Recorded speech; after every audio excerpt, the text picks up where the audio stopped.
बिस्मिल्लाहिर्रहमानिर्रहीम, अस्सलाम वालेकुम, सलाम सलाम लाहौर। शहर के सब बातों और सिटी 8 में मैं हूँ आपकी मेज़बान सीमल हाशमी। इस दुआ के साथ कि और आज तो वीकेंड है और वीकेंड के बाद खूब लंबी छुट्टियां आने वाली हैं क्योंकि ईद उल फितर की छुट्टियां होंगी और बाकायदा नोटिफिकेशन भी जारी कर दिया गया है सरकारी छुट्टियां का, जो कि 4 छुट्टियां अनाउंस की गई हैं मंगल से लेकर जुमे तक, और उसके बाद हफ्ते छुट्टी मिलाकर 6 छुट्टियां होंगी। तो एक लंबा अरसा जो है वो छुट्टियों का एंजॉय करेंगे सरकारी मुलाजिमीन भी। बच्चों को तो वैसे ही छुट्टियाँ हैं और शायद कभी हमें भी छुट्टियाँ मिल जाएँ, जो लगता नहीं है क्योंकि हमारा और आपका साथ तो हर रोज़ जारी ही रहता है। आगे बढ़ेंगे। छुट्टियों की तो बहुत बात हो गई, मौसम की बात करते हैं और देखते हैं आज मौसम कैसा रहेगा। सुबह की औकात में धूप तो महसूस नहीं की जा रही थी, हवा भी चल रही थी, तो दर्जा हरारत जो है सुबह 6 बजे 29 डिग्री सेंटीग्रेड रिकॉर्ड किया गया, 9 बजे 32 डिग्री सेंटीग्रेड और 12 बजे 36 डिग्री सेंटीग्रेड।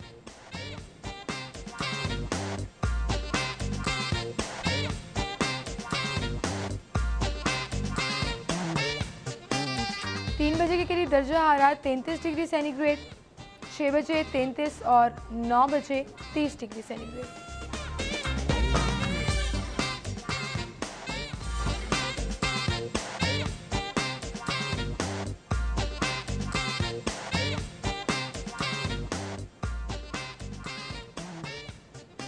जी, मौसम की सूरत हाल के बाद आगे बढ़ेंगे और आज की टॉप स्टोरीज आपको बताएंगे। डेली सिटी 42 की आज की हमारी लीड स्टोरी, बल्दियाती नुमाइंदों को इसी माह दफातर मिल जाएंगे। शहर में पानी और सीवरेज के लिए 6 अरब रुपए भी जारी कर दिए गए।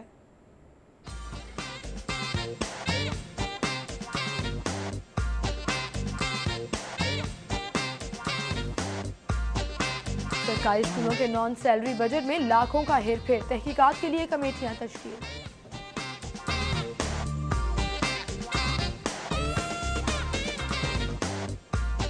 बिजली की पैदावार में 5% इजाफे के बावजूद लोड शेडिंग खत्म ना हो सकी। सदीक ट्रेड सेंटर का सेंटर पॉइंट, सर्विस रोड की बहाली और आराइश पर 7.5 करोड़ रुपए खर्च होंगे। ये थी हमारी टॉप स्टोरीज, इनको हम डिस्कस करेंगे। स्टूडियो में हमारे साथ सिटी 42 के सीनियर रिपोर्टर्स कैसर खोखर और इमरान यूनुस मौजूद हैं। अस्सलाम वालेकुम आप दोनों को और खुश आमदीद कहेंगे। खोखर साहब, छुट्टियां 4 हो रही हैं जैसा कि मैं इंट्रो में भी बता रही थी, और फिर वीकेंड आ जाएगा तो सरकारी मुलाजमीन तो 6 छुट्टियां एंजॉय कर सकते हैं। और अगर कोई पीर की छुट्टी ले लेगा तो आज सैटरडे और कल इतवार की मिलाकर 9 छुट्टियां मिल जाएंगी। 9 छुट्टियां हो जाएंगी। ये तो लंबी एक दूसरे शहरों में जाने वाले लोग जो है उनको 9 छुट्टियां मिलेंगी, खासतौर पर जो लाहौर से बाहर जाने वाले परदेसी हैं जिन्होंने अपने प्यारों के साथ ईद मनाने जाना है, उनको 9 छुट्टियां इस तरह, यानी कि वो तो ईद को अच्छे तरीके से जो है वो एंजॉय करेंगे। बिल्कुल बिल्कुल। लेकिन एक पॉइंट मैंने भी रेस किया था, हमें छुट्टियां मिलेंगी या नहीं? बस मैं उसी पॉइंट की वजह से मुस्कुरा रहा हूँ कि कितने खुश नसीब है वो लोग। लेकिन नो डाउट जैसे हम लोग अवामी खिदमत कर रहे होते हैं, तमाम तर मसाइल जो है उनको उजागर कर रहे होते हैं और अच्छी बुरी खबर से जो है वो शहरियों को आगाह कर रहे होते हैं। एक्चुअली ये हमारा फ़र्ज़ भी है, फरीज़ा भी है, लिहाजा हमें ये अदा करते हुए खुशी भी होती है। लेकिन इसके साथ साथ क्योंकि I think we enjoy our work और आई थिंक आप लोग भी हमें मिस करते हैं जब हम लोग नहीं आते हैं, तो अच्छी बात है। ये दोनों तरफ से जो है वो एक कॉम्बिनेशन और एक ताल्लुक है, क्योंकि छुट्टियों में जो है हम इनको रिक्रिएशन फ्राहम करेंगे। बिल्कुल। इनके लिए कोई वो जो लाहौर में रहने वाले लोग हैं, इनके जो दोस्त रिश्तेदार तो बाहर ईद मनाने चले जाएंगे, तो इनका फिर साथ किसके साथ होगा? इनका साथ सिटी 42 के साथ होगा। सिटी 42 इनका ख्याल रखेगा, ये सिटी 42 को देखेंगे। हाँ बिल्कुल, ये तो आपने बड़ी अच्छी बात की है। इसी को आगे बढ़ाते हुए खबर की तरफ चलते हैं।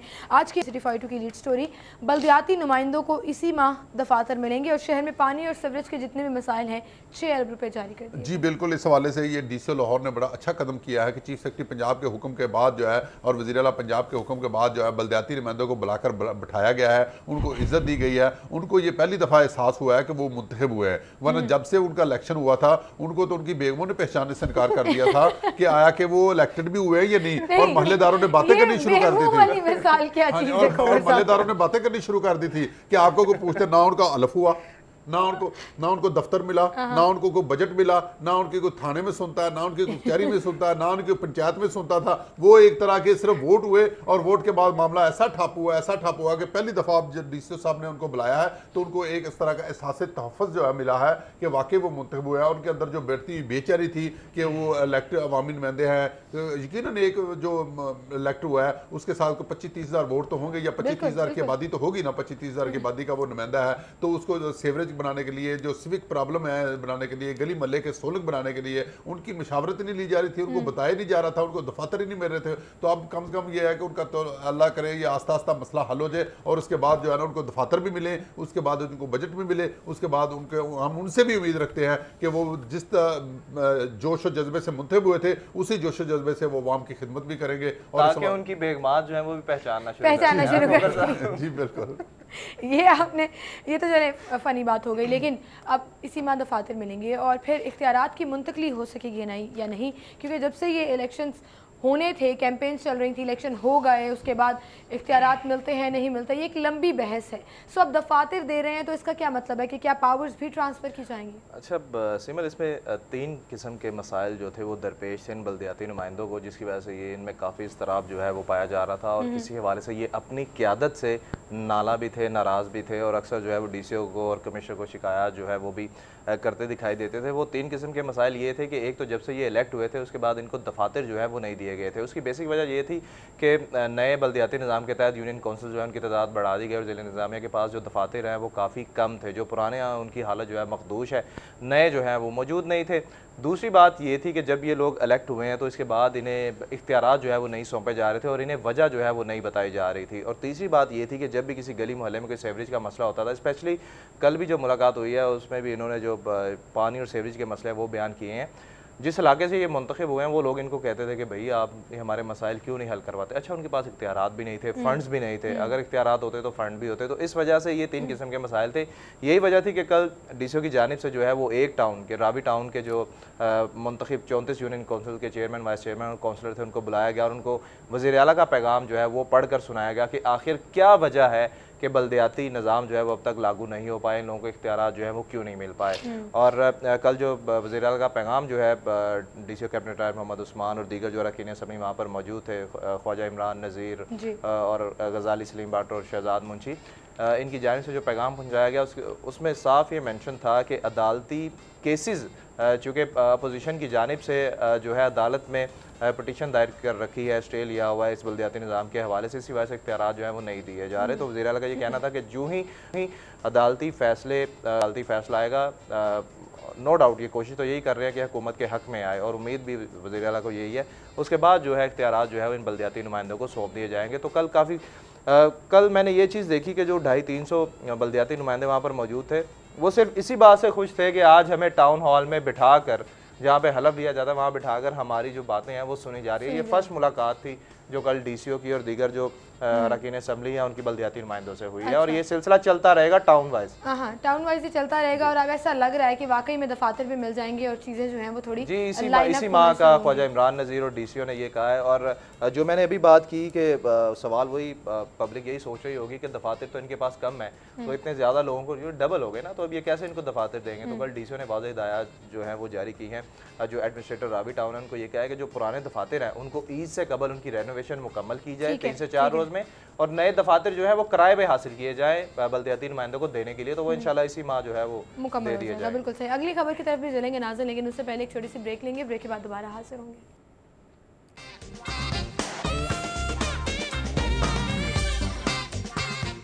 वेलकम बैक नाज़रीन, गुफ्तगू का सिलसिला आगे बढ़ाएंगे। अगली हमारी खबर, सरकारी स्कूलों के नॉन सैलरी बजट में लाखों रुपए की हेरा फेरी हुई है और तहकीकात के लिए जो कमेटियां हैं वो तश्कील दे दी गई हैं। इमरान भाई, ये क्या वतीरा पकड़ लिया? सरकारी स्कूलों के नॉन सैलरी बजट में लाखों का हेर फेर, कभी पेफ के अंदर हेर फेर किया जाता है, कभी कहीं पैसों का हेर फेर किया जाता है, फैसिलिटीज़ आम आवाम तक पहुँचती नहीं है स्कूलों में, और फिर आप इन दी एंड डिसाइड करते हो कि स्कूलों को प्राइवेटाइज कर दिया जाए, इनको NGOs के हवाले कर दिया जाए। देखें जी, इस खबर में देर आए दुरुस्त वाली मिसाल जो है वो बिल्कुल फिट बैठती है कि ये 3 अहम तहसीलें हैं जिनमें अगर बात की जाए कैंट की है, शालामार की है और इसी तरह माल टाउन की तहसील है, जिसमें जो अहम सरकारी स्कूल जो हैं वो इन्हीं इलाकों में मौजूद हैं।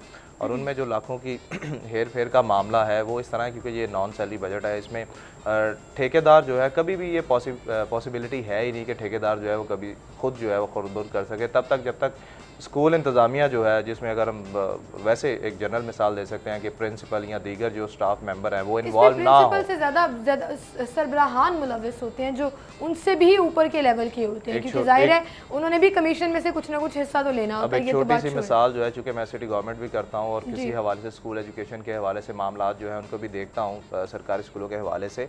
रिसेंटली स्कूल का नाम तो मैं नहीं बताऊंगा, सरकारी स्कूल है माल टाउन में, काफ़ी अहम स्कूल है, उसके बाहर जो है ना पेंट करना था, झंडा बनाना था और बड़ा बड़ा झंडा बनाना था उसकी वॉल पे। और मेरे ख्याल से पेंट जो है वो यकीनन कुछ 100 में हो सकता है, 400 में, 500 में, 600 में वो झंडा कोई भी बना सकता था। और उसके रेट जो काउंट किया गया था स्कूल को, जो बिलिंग में सिटी गवर्नमेंट को भेजा गया, वो 8,000 रुपया जो है ना वो काउंट किया गया एक झंडा बनाने का। अच्छा, इस किस्म की ये मामला उन्हीं पे ये इंक्वायरी जो है वो बैठी है कि बिल्डिंग बनाने में ठेकेदार ने अगर कीमत जो है वो कम बताई है और ज़्यादा बिल कर दिया है और मटेरियल नाकिस इस्तेमाल किया है। इसी तरह जो दीगर मामला आता है जो कैंटीन्स के हैं, बाउंड्री वॉल के हैं या दीगर इंतजामात है, उनसे रिलेटेड जो है वो खुर्द-बुर्द हुई है। और ये बड़ी अच्छी बात है कि 10 रोज़ में जो है वो कमेटियाँ, जो 3 कमेटियाँ बनाई गई हैं तीनों तहसीलों के लिए, कि 10 रोज़ में वो रिपोर्ट जो है वो पेश करेंगे। एग्री करते हैं क्योंकि तहकीकात के लिए कमेटियां बना दी जाती हैं, उसके बाद इंक्वायरीज लग जाती हैं, फिर अमल दरामद नहीं होता, वो उसको लटकाए जाते हैं। कि जब इंक्वायरी होगी तो किसी को सलाह मिलेगी ना। आप इंक्वायरी के बगैर हाई कोर्ट ने मना किया हुआ है, इंक्वायरी के बाद कोई कार्रवाई नहीं होती है, इंक्वायरी के बाद कार्रवाई होती है, वो बिल्कुल होता है। उसके बाद अगर नहीं होगा तो ऑडिट पैरा होगा, ऑडिट पैरे में ये बात आ जाएगी। कहीं ना कहीं जब एक इंक्वायरी बात शुरू हो जाती है, एक बात मीडिया में आ जाती है, तो कहीं ना कहीं ये बात जो है ना वो पॉइंट आउट होती है और इस हवाले से कहीं ना कहीं एक्शन जो है ना वो ज़रूर होता है। और इस हवाले से जो हम ये चाहते हैं कि जो डीसी लाहौर है उसको चाहिए कि ये जो इस खबर का नोटिस लें और इस हवाले से जो इंक्वायरियां हैं उसका अमल तेज़ कराएं और इंक्वायरी के बाद जैसा कि आपने फरमाया अमल नहीं होता उसको अमल भी करवाएं। देखिए खोकर साहब, लेकिन अगर जब इंक्वायरी होगी, इंक्वायरी में कोई बड़ा नाम जो है अगर मालूम हुआ कि इसमें कोई बड़ा नाम है, उसको मेंशन तो नहीं ना किया जाएगा। सही बात कर रहे हैं आपके डीसीओ को जो है वो इंक्वायरी करनी चाहिए, लेकिन ऑलरेडी जो कमेटियां बनाई गई हैं वो भी तो प्रूव करें ना कि भाई असल जिम्मेदार कौन है। और अगर असल जिम्मेदार कोई हाईली ग्रेड वाला बंदा है तो उसके खिलाफ भी कार्रवाई होनी चाहिए, उसका नाम भी सामने आना चाहिए। बिल्कुल, उसके बारे एक्शन होना चाहिए। और ये कौमी पैसा है, कौमी पैसे का जो है ना वो ज़िया नहीं होना चाहिए। और इस हवाले से चाहिए कि हमारे जो बल्दियाती नुमाइंदे हैं उनको भी इसमें शामिल कर दिया जाए कमेटियों में, साथ साथ उनकी एक इन्वॉल्वमेंट भी हो जाएगी, उनको एक ज़रा एहसास अदम तहफ़्फ़ुज़ जो है वो भी उनका ज़रा दूर हो जाएगा और उनको ये बेचैनी उनके अंदर जो पाई जाती है वो भी दूर हो जाएगी। और ताकि एक पंचायत की शक्ल भी आ जाएगी और एक सोशल जो है ना एक बंदे का गिराव भी हो जाएगा। जब किसी का सोशल आप गिराव करेंगे जब आप, तो उस वाले से वो बंदा जो है ना परेशान भी होगा और उस वाले से उसके खिलाफ फिर एक्शन जो है ना वो भी। लेकिन हमारे सरकारी इदारों में ऐसी मुकद्दस गायें हैं जिनके खिलाफ कभी कोई इंक्वायरी जो है वो होती नहीं, चाहे वो जितनी मर्जी उन्होंने मेगा करप्शन की हो, बेदरेग इस्तेमाल किया हो, से निकाल दिया जाता है। बिल्कुल यही सूरत है। ये तो बड़ी अफसोसनाक बात है। ये क्यों है, ये क्यों कल्चर बनता जा रहा है? आप दोनों से मैं पूछना चाहूंगी कि हमेशा बचाया जाता है बड़े अहलकारों को, बड़े अफसरान को, और छोटों पर नस्ला गिरा। देखें जी, सज़ा और जज़ा का कानून जिस माशरे में नहीं होगा वहाँ यही सूरत हाल होगी। और हमारे इस माशरे में, मैं यहाँ पे कमेंट करता हूँ कि हमारे माशरे में सज़ा और जज़ा का कानून नहीं है, ठीक है।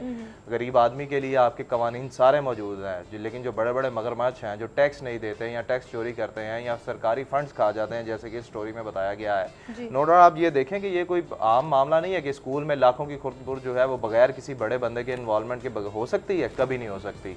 इसीलिए मैंने बात की कि जब इंक्वायरी होगी हम उम्मीद करते हैं कि असल जो इसके पीछे लोग हैं, जो बड़े बड़े नाम हैं, वो सामने आए। बिल्कुल सही, बिल्कुल सही। अगली खबर हमारी, सदीक ट्रेड सेंटर तक सेंटर पॉइंट सर्विस रोड की बहाली और राइश पर 7.5 करोड़ रुपए खर्च किए जाएंगे। देखें, मैं ये स्टोरी मेरी ही है और मैं इसमें थोड़ा सा ये भी ख्याल करूँगा कि कुछ अर्सा कबल जो है वो LDA ने मेन बुलेवर्ड जो है वो बनाई।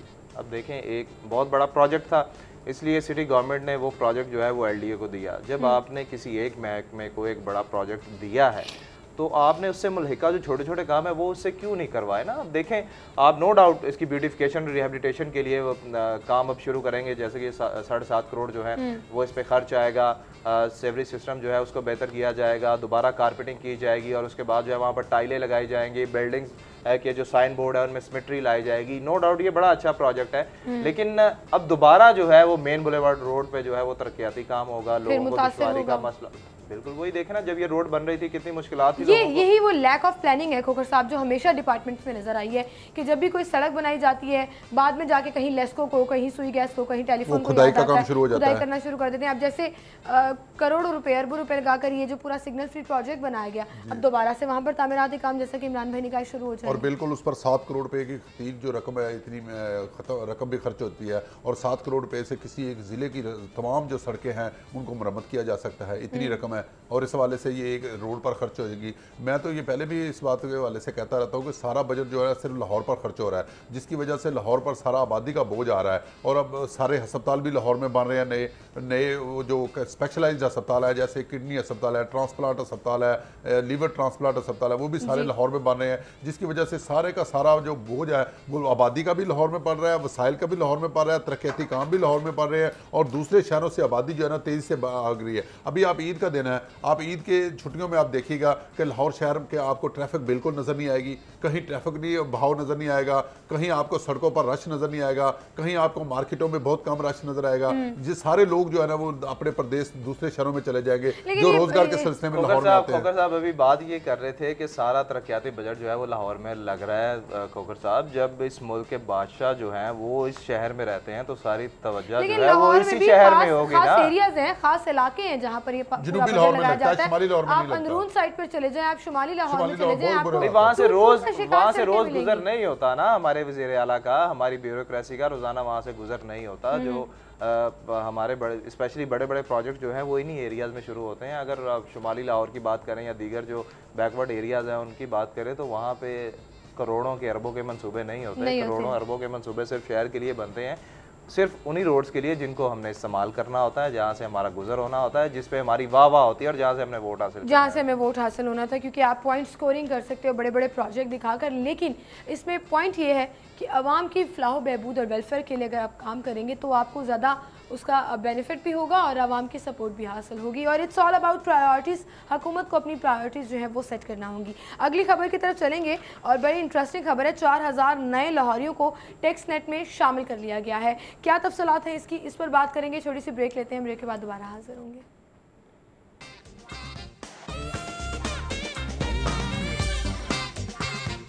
वेलकम बैक नाज़रीन, मजीद खबरें हम डिस्कस करेंगे। 4000 नए लाहौरियों को टैक्स नेट में शामिल कर लिया गया है जी खोखर साहब, और BTB जोन में नए टैक्स गुजारों से 7 करोड़ रुपए वसूल भी कर लिए। जी बिल्कुल, ये टैक्स देना जो है ना हर शहरी का फ़र्ज भी बनता है और हक भी बनता है, क्योंकि अगर हम टैक्स देंगे तो ये तरक्याती काम भी होंगे, हमारे हुक्मरानों की अयाशियाँ भी होंगी, सब कुछ होगा ये आवाम के। लेकिन ये हम कहते हैं कि जो टैक्स में इतने में खबरें आती है कि इतना टैक्स मजीद वसूल किया जा रहा है, इतना कल हमारी सिटी फट्टू की लीड स्टोरी थी कि नए जो प्लाट हैं खरीदे हुए उनको भी टैक्स नेट में लाया गया है कि उनको भी टैक्स नेट में लाया जाए। लेकिन उसके बाद जो टैक्स देने वाले लोग हैं उनके जज्बात का भी ख्याल किया जाए, उनको बताया भी जाए कि उनके से जो टैक्स की रकम वसूल की गई है वो कहाँ खर्च की गई है, ताकि उनको ये एहसास हो कि उन्होंने टैक्स दिया है वो सही खर्च हुआ है। कहीं ऐसा ना हो कि वो टैक्स जो है हुक्मरानों के याशियों पर या हुक्मरानों के गैर मुल्की दौरों पर या इनके खाने पीने पर या ब्यूरोक्रेसी जो है उसके दफ्तरों के खर्चे पर या गाड़ियाँ नहीं खरीदने पर या नए दफ्तरों के तज़ैन व राश जो ब्यूरोक्रेसी के हैं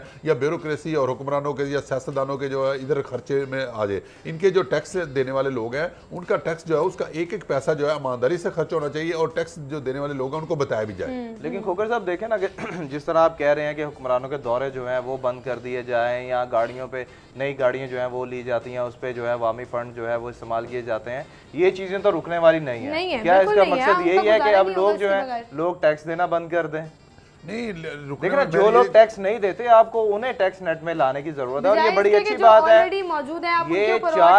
ये 4000 लोग वो हैं जिन्होंने बड़ी बड़ी हाउसिंग सोसाइटियों में करोड़ों रुपए के प्लॉट खरीदे हुए हैं, जो तसलसल के साथ जो है वो जहाज़ों का सफ़र करते हैं, चाहे वो अंदरूनी मुल्क हैं या बैरून मुल्क हैं। ये वो 4000 बंदे हैं जिनसे टैक्स, और ये बड़ी अच्छी बात है कि शुक्र है कि अब जो है ऐसे लोगों को भी टैक्स नेट में लाया जा रहा है। पहले तो सिर्फ आवाज़ ये होती थी ना कि सिर्फ गरीब आदमी से टैक्स लिया जा रहा है, वो बिलों की मद में लिया जा रहा है या प्रॉपर्टी टैक्स की मद में लिया जा रहा है या किसी भी कोई साबुन भी खरीदने जाते हैं तो उसमें टैक्स देते हैं। अब ये बड़े बड़े नाम आ रहे हैं, बड़े बड़े बंदे, असल टैक्स देने वाले तो लोग ही ये हैं ना कि इन्होंने निजी स्कूलों से, महंगे स्कूलों से, हाउसिंग सोसाइटीज, ट्रैवल एजेंसी और महकमा एक्साइज से, जी बिल्कुल, इसके साथ साथ बैंकों से डाटा मुरत्तब, बड़ी अच्छी बात है ना। लेकिन अब इसके साथ साथ अगला जो लाएअमल होना चाहिए ना, बड़ी अच्छी बात है कि ये सारा कुछ जो है वो किया जा रहा है एक्साइज एंड टैक्सेशन की जानिब से।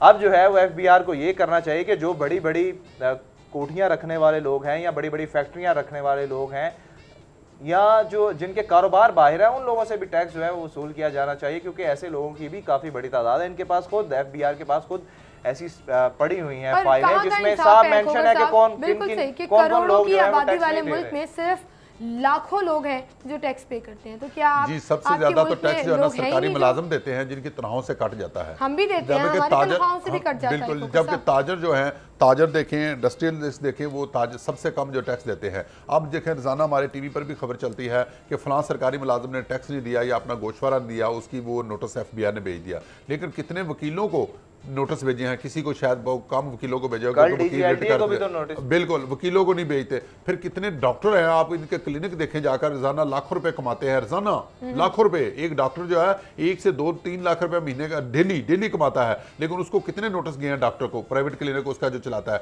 कोई नोटिस आप देखेंगे नहीं गया होगा, कोई किसी वकील को नहीं गया होगा। इस तरह ताजर हैं, सनतकार हैं, इस तरह दूसरे जो लोग हैं, इस तरह जो आप देखेंगे जो प्रॉपर्टी डीलर हैं, जो ये रियल एस्टेट का काम करते हैं, उनको बहुत कम तादाद में जो है ना वो नोटिस जाते हैं। सारा मलबा जो है सरकारी मुलाजिम की तनख्वाह आती है और तनख्वाह से ऑटोमेटिकली कंप्यूटर जो है पैसे काट लेता है। सरकारी मुलाजिम के पास टैक्स चोरी करने का कोई बहाना ही नहीं होता, ना कोई तरीका का हो रहा होता है। ऑटोमेटिकली टैक्स से पैसे, तनख्वाह से पैसे कटने हैं कंप्यूटर से, जबकि इनके जो आमदनी है, इनकी आमदनी का पता ही नहीं होता, लिहाजा उससे पैसे नहीं कट सकते, ना टैक्स कटा जा सकता है। अब वकील की आमदनी आप कैसे एसेस करेंगे, अब लेकिन डॉक्टर की ये एक आमदनी अच्छा कैसे एग्जाम एसेस है ना कि करेंगे? मुख्तलिफ डिपार्टमेंट से जब आप डाटा इकट्ठा करोगे तो आपके पास उनका सारा रिकॉर्ड आ जाता है कि आपने पूरे साल में कितना ट्रैवल किया है, आपके पास बैंक में कितने पैसे मौजूद हैं, आप क्या क्या चीज़ें अफोर्ड कर रहे हो, आपके नाम पे क्या क्या चीज़ें हैं, उसको तो फिर जी आप बिल्कुल, टैक्स टैक्स में ला देना सकते चाहिए, हो ना। टैक्स देना चाहिए, लेकिन टैक्स अखराज का बोर्ड होना चाहिए, तमाम तबकों से टैक्स लेना चाहिए। ये नहीं कि किसी एक मलबे पर बोझ डाल दिया जाए और बाकी जो है ना छोड़ दिया जाए, तमाम से टैक्स होना चाहिए। बिल्कुल सही। अच्छा, अगली खबर, बिजली की पैदावार बढ़ गई है जी 5%, लेकिन खोखर साहब इजाफे के बावजूद लोड शेडिंग खत्म नहीं हुई है और इस हद तक लोड शेडिंग बढ़ गई है कि कल जो है वो मुख्तलिफ इलाकों में कई घंटे बिजली बंद रही। वो लोड इस हवाले शेडिंग से थी, ट्रांसफार्मर खराब, लाहौर शहर शहरी में लाइट नहीं आ रही है। लाहौर शहर ही नहीं बल्कि इस्लामाबाद, आजाद कश्मीर में तो बहुत बुरे हालात हुए हैं लोड शेडिंग के हवाले से। वहाँ तो लोग सड़कों पर निकल आए, तो यहाँ फिर भी ये लोग 5% सड़कों जो पर। बढ़ी है आबादी, जी क्या बिल्कुल। इसको सिर्फ अपने महलों तक महदूद रखा है इन जी लोगों ने? बिल्कुल, इस हवाले से 2018 तक हुकूमत ने वादा किया हुआ है कि बिजली की लोड शेडिंग खत्म होगी, और अगर 2018 तक बिजली की लोड शेडिंग खत्म ना हुई तो 2018 के इलेक्शन में जो है ना वो हुकूमत का भी कबाड़ा निकल जाएगा, क्योंकि अवाम बड़े इस वक्त गुस्से में है। और खास तौर पर लोड शेडिंग का जो कल की मिसाल ले लें, शादमान ग्रिड स्टेशन बंद था क्योंकि नेशनल डिस्पैच कंपनी की वजह से वहाँ पर शॉर्टफॉल आया था, फनी खराबी आई थी जिसकी वजह से यहाँ पर वो ग्रिड स्टेशन बंद हो गया मुख्तलिफ ग्रिड स्टेशन के साथ। अब शादमान बंद हुआ है, GOR में लाइट बंद हो गई, पूरे इलाके की बिजली बंद रही। GOR को आपने VIP फीडर से जो है वो फीड देना शुरू कर दी, तो इसका मतलब लोड शेडिंग इस तरह खत्म करेंगे। ब्यूरोक्रेट्स रहते हैं ना, वो तो बिजली के बगैर रह ही नहीं सकते, उनका तो गुजारा नहीं है। बिल्कुल, वो तो बिजली के बगैर पैदा भी नहीं हुए थे वो, क्योंकि अवाम जो है, अवाम का क्या है, अवाम जहाँ मर्जी रहे। खोखर साहब आज क्योंकि मौसम बहुत अच्छा है ना, हाँ, तो वो इसलिए जरा आज लाइट बड़ा मोड पे जो है वो बातें लाइट करें। मोड में बात कर रहे हैं।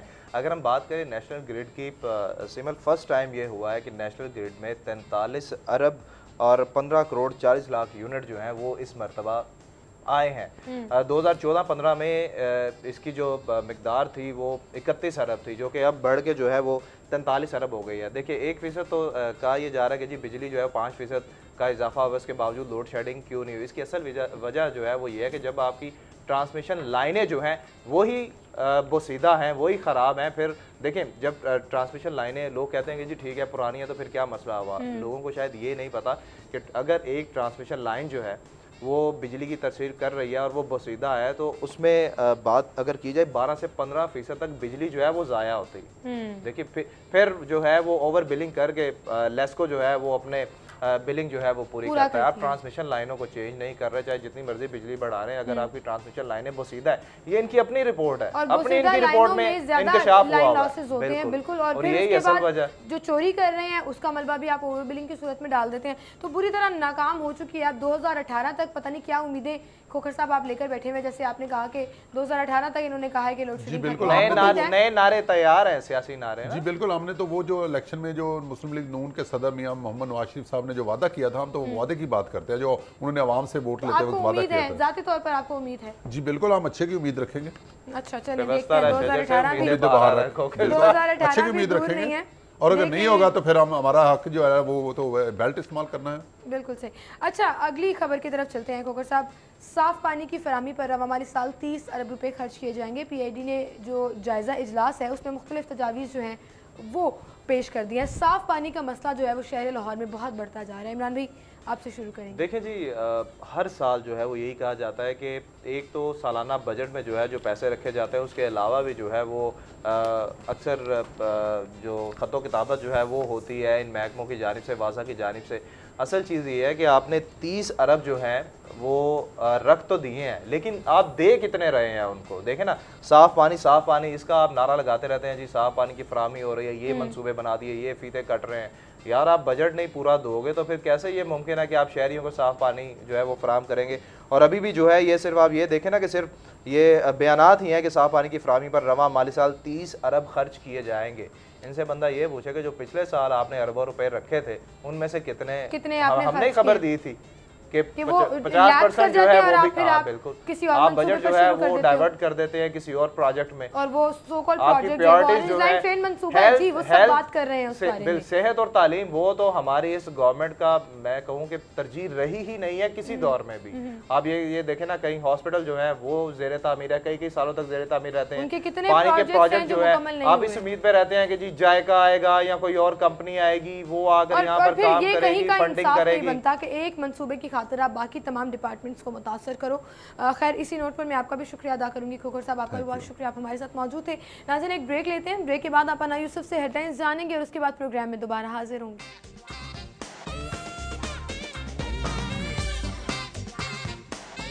जी, और आगे बढ़ेंगे अपने सेगमेंट्स की तरफ, और सबसे पहले हम सेगमेंट शामिल करेंगे जिसमें ओपन मार्केट से सब्जियों और फलों की कीमतों की बात होगी आज के भाव में।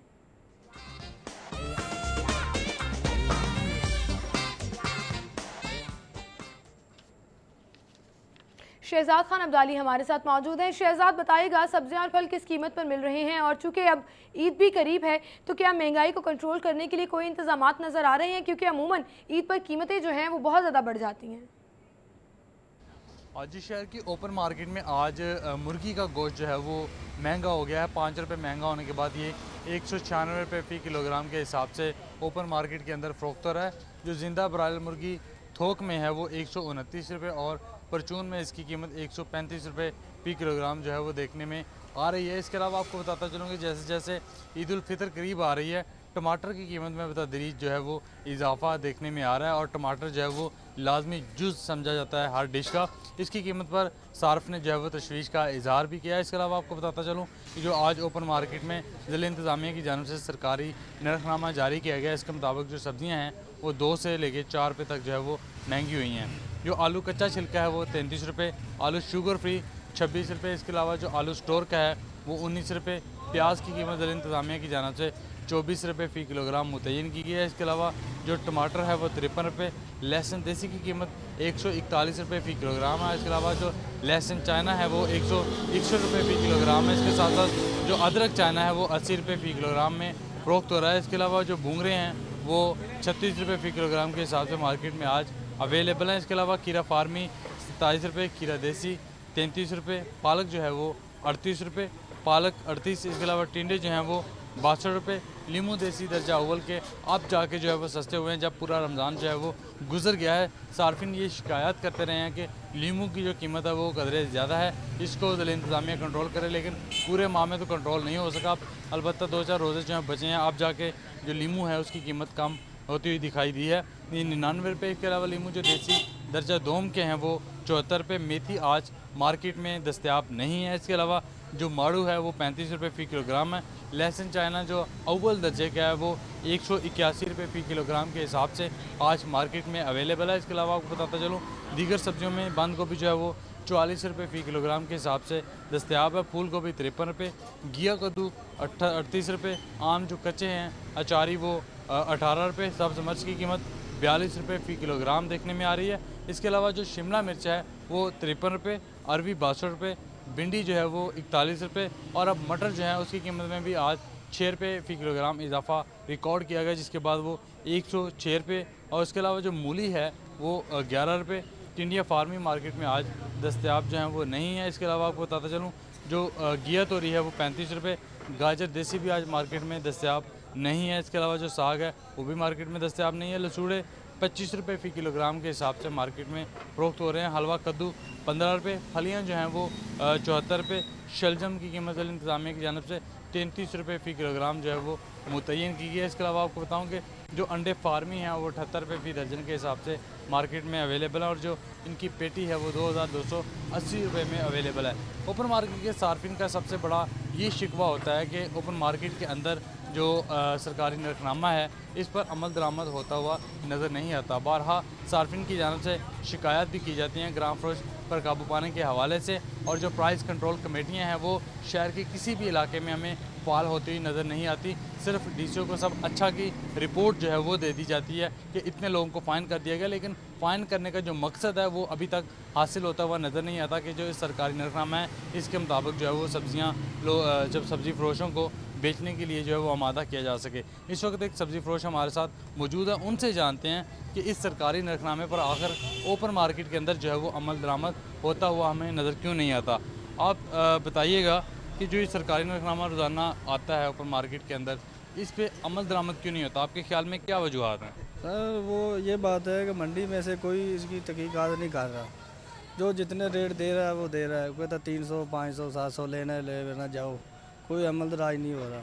इधर बाज़ार में आ जाते हैं जुर्माने करने के लिए डेली, वो कहते हैं इतना महंगा, 2 रुपये के फ़र्क पे 5-5 हज़ार रुपये जुर्माना करते हैं।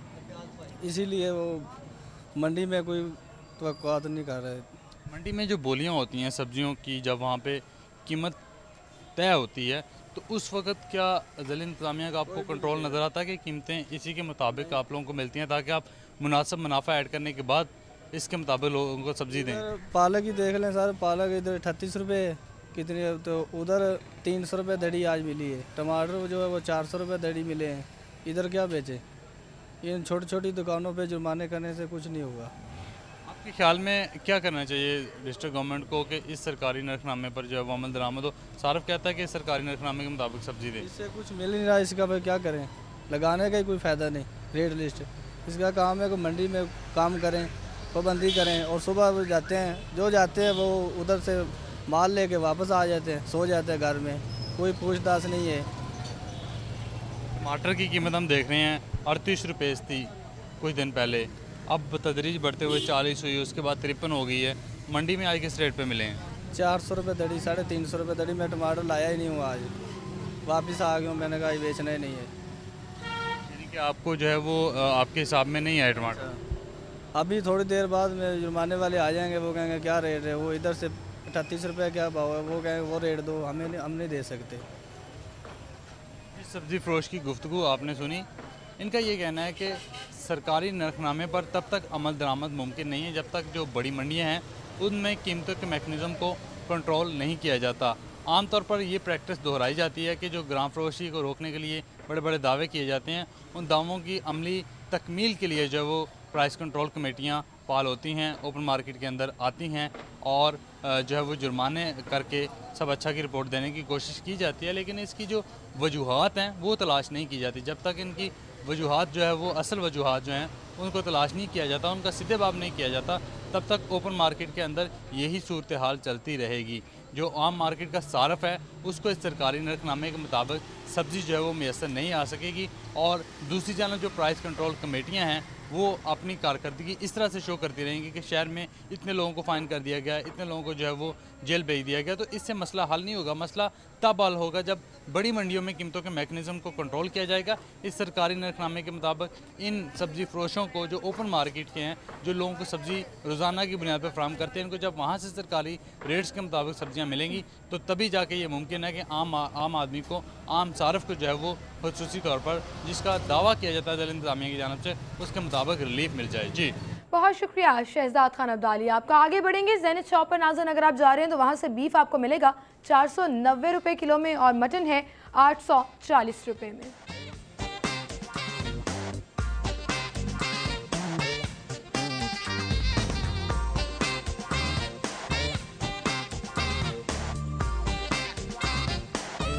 बीफ कीमा आपको मिलेगा 520 में और मटन कीमा 960 में।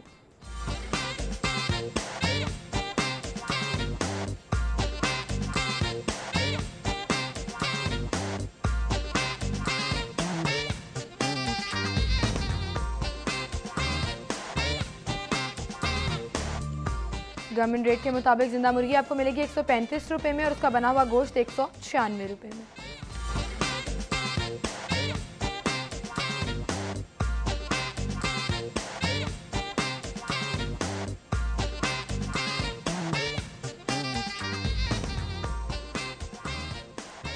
परचून से अंडे आपको मिलेंगे 78 रुपये दर्जन, थोक से 76 रुपये और गोरमे पर अंडे अवेलेबल हैं 77 रुपये में।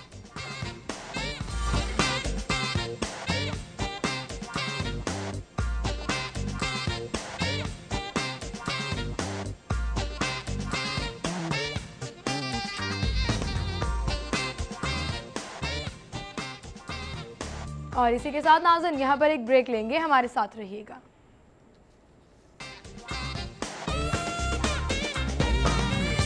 जी वेलकम बैक नाज़रीन, और अब आपको गैर मुल्की करेंसी रेट्स बताएंगे माल के हाल में।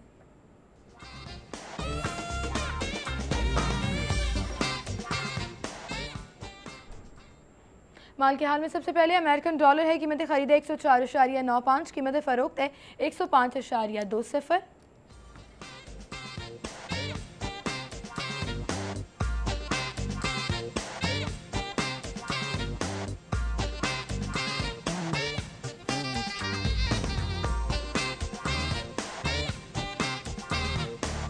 पाउंड स्टर्लिंग कीमत खरीद 140, कीमत फ़रोख्त 140.70।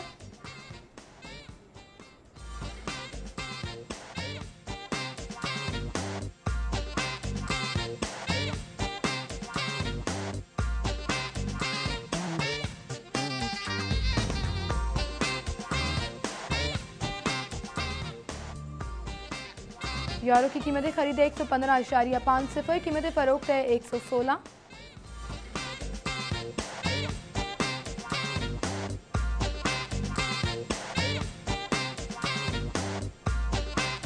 सऊदी रियाल कीमत खरीद 27.65, कीमत फ़रोख्त है 27.75।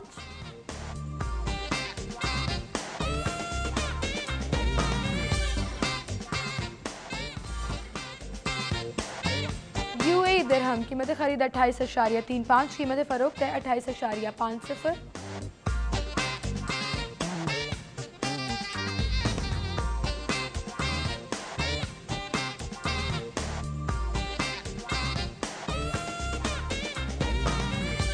कुवैती दिनार कीमत खरीद है 345, कीमत फ़रोख्त है 347.50।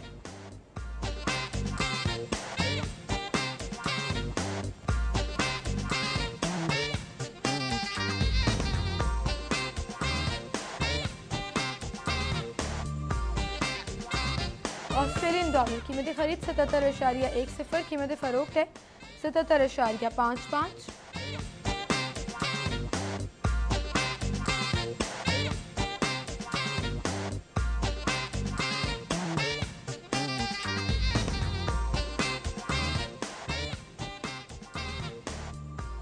जैपनीज येन कीमत खरीद 1 रुपया, कीमत फ़रोख्त 1.03 रुपये।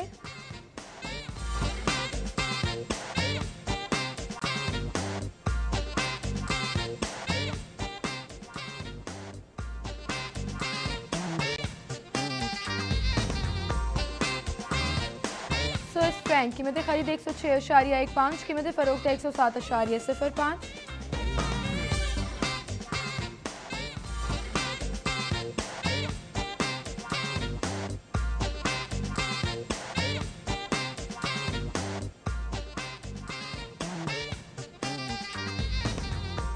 कनेडियन डॉलर सबसे आखिर में कीमत खरीद 80.50, कीमत फ़रोख्त है 81.05।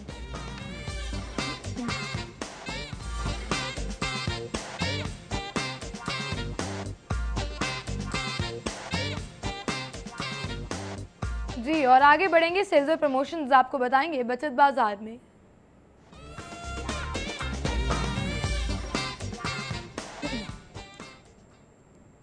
सबसे पहले हमारे पास ब्रांड है स्टोनेज, और स्टोनेज पर आपको 30% तक ऑफ मिलेगा।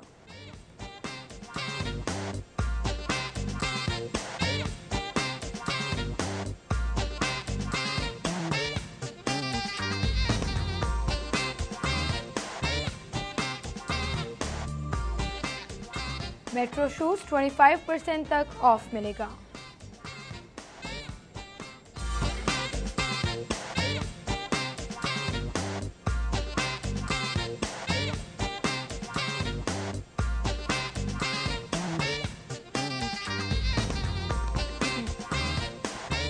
हाइपर स्टार अगर आप जा रहे हैं नाज़न, तो हाइपर स्टार में Nestle everyday dairy whitener powder 1 kg packet, retail price है उसकी 725, प्रमोशनल प्राइस 659। आप 66 रुपीज़ बचा सकते हैं।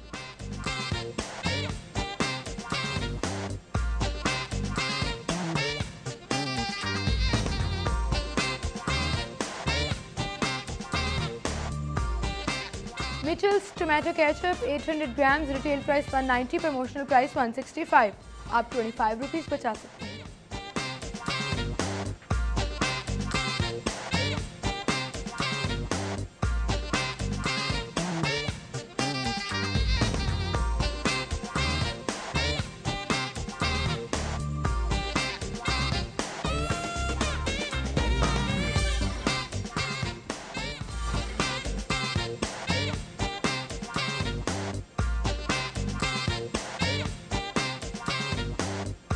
और अब मुख्तलिफ मूवी टाइमिंग्स आपको बताएंगे टुडेज डायरी में।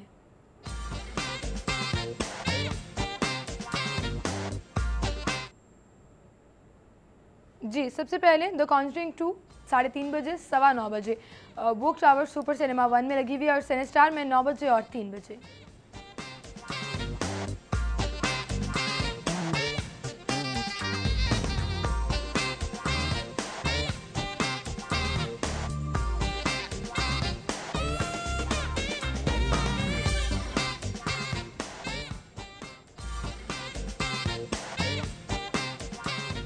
हाउसफुल 3 3:45 बजे और 9 बजे वोक टावर सुपर सिनेमा 3 में।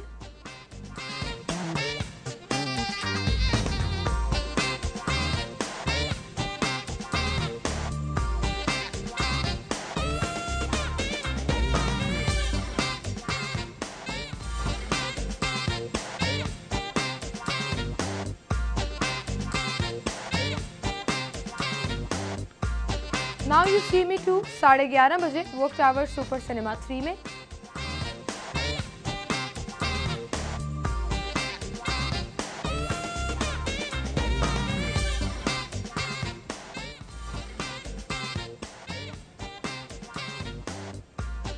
उड़ता पंजाब 4 बजे, 9 बजे और 11:15 बजे वोक टावर सुपर सिनेमा 2 में, 4 बजे और 10 बजे शबिस्तान में।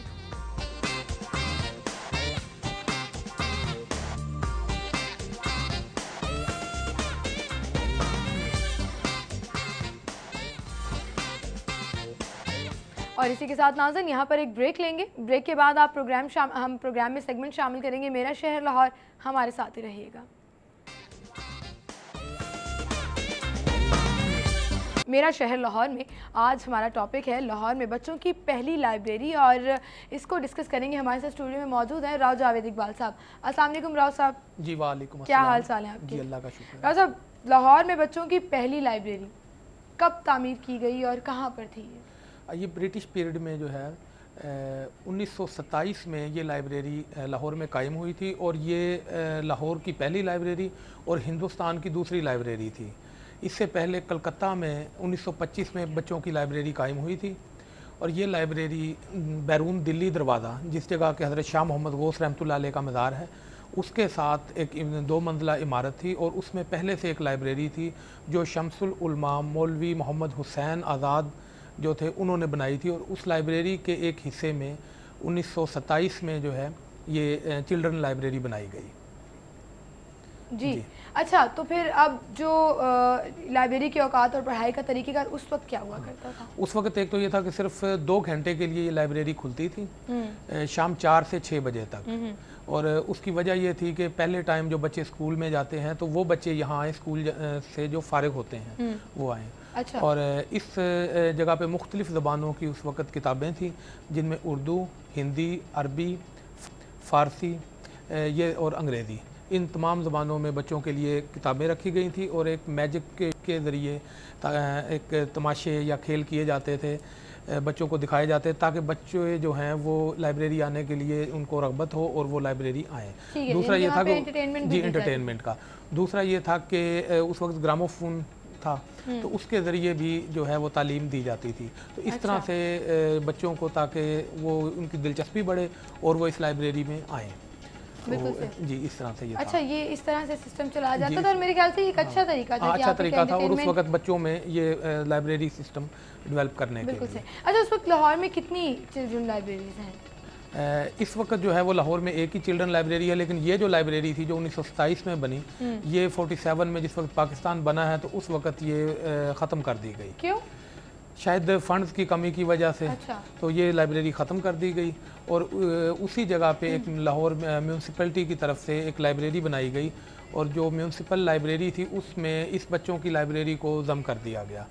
तो वो तमाम किताबें जो बच्चों की थी वो उस लाइब्रेरी में, वो लाइब्रेरी अब तक मौजूद है और वो सिटी डिस्ट्रिक्ट गवर्नमेंट के ज़ेर इंतज़ाम जो है वो अब तक चल रही है। अच्छा, उस वक्त जो 1927 में बनाई गई थी उसमें मुसलमान बच्चों को एक्सेस होती थी इस लाइब्रेरी की? हाँ, मुसलमान, वही कि इसमें जैसे पहले बताया कि तमाम ज़बानें भी सिखाई जाती थी, और जो किताबें थी वो भी मुख्तलिफ, यानी हिंदू बच्चे जो थे वो हिंदी की किताबें पढ़ते थे, मुसलमान जो थे वो अरबी और उर्दू, तो इस तरह से अंग्रेज़ी भी पढ़ते थे, लेकिन हर मज़हब की अपनी भी ज़बान पढ़ाई भी जाती थी और किताबें भी बच्चों की उन ज़बानों में थीं। बिल्कुल सही। अच्छा, फिर 1987 में दोबारा बनाई गई ये लाइब्रेरी 87 में? हाँ, पाकिस्तान बनने के 40 साल बाद फिर दोबारा से महसूस किया गया कि जो लाइब्रेरी बच्चों की पहले बनी थी उसी तरह की एक लाइब्रेरी और बनाई जाए। तो वो उस जगह पे तो नहीं बनी, उस जगह तो म्यूनसिपल रीडिंग रूम बन गया और वो किताबें भी वहीं चली गई उसी रीडिंग रूम में। तो ये शहर ईवान तिजारत जो है बागे जिना की एक साइड पे जो सड़क है, जो चाइना चौक है, इसके साथ तो यहाँ 75 कनाल अराजी जो है वो उसको लेके और यहाँ चिल्ड्रन लाइब्रेरी दोबारा से बनाई गई, ये 1987 में। लेकिन उसमें तो बड़ा ख्याल रखना होता होगा कि कौन सी किताबें चिल्ड्रन लाइब्रेरी जाएंगी, कौन सी नहीं जाएंगी। हाँ, इसमें फिर मुख्तलिफ जो है ना शोबे, जिस तरह से पहले था मैजिक शो और ग्रामोफोन के ज़रिए, तो यहाँ भी मुख्तलिफ जो हैं वो शोबे रखे गए। ख़ास तौर पे एक हॉबी सेक्शन जो है वो बनाया गया कि बच्चों के एक बच्चों में एक इख्तरा होती है ईजाद की, कि हम ये चीज़ें ईजाद करें इस तरह से। तो इसमें मुख्तलिफ चीज़ें जो हैं वो छोटी छोटी जो हैं वो अलग सेक्शन बना के, तो हॉबी सेक्शन में ये चीज़ें दी गई हैं कि वो अपनी जो पसंद की या जो वो करना चाह रहे हैं उस तरह की चीज़ें जो है वो बनाएं और उनको सिखाया जाए। बिल्कुल सही, तो बिल्कुल सही। अच्छा, उस वक्त की लाइब्रेरी और अब जब दोबारा बनाई गई 87 में और जब अभी भी कायम है, इनमें फ़र्क क्या है? इनमें फ़र्क यही है कि उस वक्त क्योंकि ज़माना इतना तरक्की पे नहीं था और ग्रामोफोन और मैजिक वगैरह के ज़रिए ही इंटरटेनमेंट की जाती थी, लेकिन अब जो है लाइब्रेरी इसमें मुख्तलिफ शोबे बना दिए गए हैं, जिस तरह से गुड्डियाँ गुड्डे इस तरह के ये बनाने का, फिर ऑडियो की, मतलब उस वक्त ग्रामोफोन था, बाद में फिर केस्ट का सिस्टम आया, अब केस्ट का भी ख़त्म होकर सीडी पे आ गया है, तो सीडी के ज़रिए जो है वो बच्चों को सिखाया जा रहा है वहाँ। दूसरा ये कि कंप्यूटर सेक्शन और गेम, फिर बच्चों के खिलौने और ये सारी चीज़ें इंटरटेनमेंट की यहाँ रखी गई हैं। इसके अलावा जो एक बड़ी बात ये कि वालदैन के लिए भी एक जो वालदैन वहाँ, यानी बच्चों की माँ अगर उनको लेके आती हैं तो वो वक्त कहाँ गुजारेगी, तो उनके लिए भी मुख्तलिफ कोर्सेज जो हैं वो रखे गए हैं। सिलाई कढ़ाई का है, अच्छा, और खानादारी के मुख्तलिफ कोर्सेज हैं, और कपड़ों की कटिंग। अमूमन ये होता है कि मदर्स कहीं जाती हैं तो उनको बच्चों के लिए कुछ साइड एक्टिविटीज़ देना पड़ती है, लेकिन यहाँ पर मदर्स के लिए मदर्स के लिए जो है वो है। और फिर ये एक नॉर्मल सी जो है वो फीस रखी गई है, फैमिली के लिए 300 है साल का। अच्छा। और जो सरकारी स्कूलों के बच्चे उनके लिए टोटल फ्री है कि जो भी बच्चे यहाँ। दूसरा ये कि पहले जो था वो 2 घंटे से सिर्फ 4 से 6, अब 12 से शाम 6 बजे तक। अच्छा, यानी दौरानिया भी जो है वो बढ़ा दिया गया है, और इस दौरान जो बच्चों की माएँ हैं वो अपने जो कोर्सेज हैं वो कर सकती हैं, वो भी कुछ सीख सकती हैं। तो इस तरह से ये फिर ये कि झूले वगैरह लगाए गए हैं और बड़ा एक अच्छा इंतज़ाम किया गया बच्चों के लिए। कार्ड बनाना पड़ता है या हाँ, ये 200 जो है जो सरकारी स्कूलों के बच्चे उनके लिए टोटल फ्री है, और जो दूसरे बच्चे हैं आम बच्चे उनके लिए 200 साल की जो है वो फीस है। इसी तरह से फिर ये 1987 में तो ये बनी, फिर 1988 में जो है पंजाब पब्लिक लाइब्रेरी में भी महसूस किया गया कि बच्चों की एक अलग जो है बच्चों का शोबा बनाया जाए, तो वहाँ भी एक चिल्ड्रन जो है वो बच्चों का एक शोबा बनाया गया। तो वहाँ जो है उस वक्त यहाँ जो चिल्ड्रन कम्प्लेक्स की लाइब्रेरी है, यहाँ 10,000 से ज़्यादा जो हैं वो बच्चे मेंबर हैं, और वहाँ जो है पंजाब पब्लिक लाइब्रेरी में जो बच्चों का शोबा है उसमें 2,000 के करीब बच्चे जो हैं वो रजिस्टर्ड हैं इस्तेफादा करते हैं। बहुत शुक्रिया राव साहब, आप हमारे साथ मौजूद थे। और नाज़रीन, बच्चों की लाइब्रेरी की हमने बात तो, लेकिन बाहर मौसम सुना है कि कुछ डिफरेंट हो रहा है, चेंज हो रहा है, अच्छा या बुरा ये हम जानेंगे। इकरा हमारे साथ मौजूद है। इकरा, बताइएगा बाहर का मौसम कैसा है और प्रेडिक्शन क्या की जा रही है महकमा मौसमियात की जानिब से? जी बिल्कुल, लाहौर का मौसम जो है वो इंतहाई खुशगवार हो गया है। ठंडी हवाएं चल रही हैं, बादल भी छाए हुए हैं। कल तक गर्मी की शिद्दत बहुत ज़्यादा थी और 41 डिग्री टेम्परेचर रिकॉर्ड किया गया था, लेकिन आज मौसम जो है वो कदरे बेहतर है और 28 डिग्री टेम्परेचर रिकॉर्ड किया गया है। महकमा मौसमियात के मुताबिक आइंदा 24 घंटों में शदीद बारिश का इम्कान है। लाहौरिये इस मौसम से लुत्फ़अंदोज़ होने के लिए अपने घरों से बाहर निकल आए हैं और मुख्तलिफ तफरीही मुकामात की तरफ उन्होंने अपना रुख कर लिया है। इसके साथ साथ परिंदे भी इस मौसम से बहुत हद तक लुत्फ़अंदोज़ हो रहे हैं। उनका कहना है कि पूरा रमज़ान का महीना शदीद गर्मी थी और गर्मी में रोज़े मुश्किल होता है, लेकिन ये अल्लाह की नेमत है कि रमज़ान के आखिरी अशरे में जो है वो मौसम इस हद तक खुशगवार हो गया है। महकमा मौसमियात के मुताबिक ये मौसम 3 से 4 दिन तक जारी रहेगा और ईद पर मौसम जो है वो खुश्क रहेगा, लेकिन कुछ इलाकों में जो है बारिश होने का भी इम्कान है। शुक्रिया इकरा आपका। और लग रहा था कि मौसम बाहर अच्छा है, बिल्कुल ठीक कहा, 28 डिग्री सेंटीग्रेड और उसके बाद मौसम खुशगवार यानी कि ठंडी हवाएं चल रही हैं। आइंदा 24 घंटों में बारिश का भी इम्कान जाहिर किया गया है। इसी के साथ टाइम भी हमारा ख़त्म हो गया। अपना बहुत सा ख्याल रखिएगा, वीकेंड एंजॉय कीजिएगा और रमज़ान का आखिरी अशरा चल रहा है जैसे कि इकरा ने भी बताया, और आज 27वीं की शब है। इबादत कीजिएगा, रमज़ानुल मुबारक के जितने भी फ़ज़ाइल हैं, जितनी भी रहमतें हैं, समेटने की कोशिश कीजिएगा, क्योंकि थोड़े से दिन रह गए हैं और इन थोड़े से दिनों में आप जितनी कोशिश करें, अल्लाह ताला से दुआ करें, जितना अल्लाह ताला से मग़फ़िरत मांगे उतना ही कम होगा। तो ज़रूर अवेल कीजिएगा, एक एक लम्हा बहुत कीमती होता है। अपना ख्याल रखिएगा जी। मंडे को आपसे मुलाकात होगी। अब अल्लाह हाफ़िज़।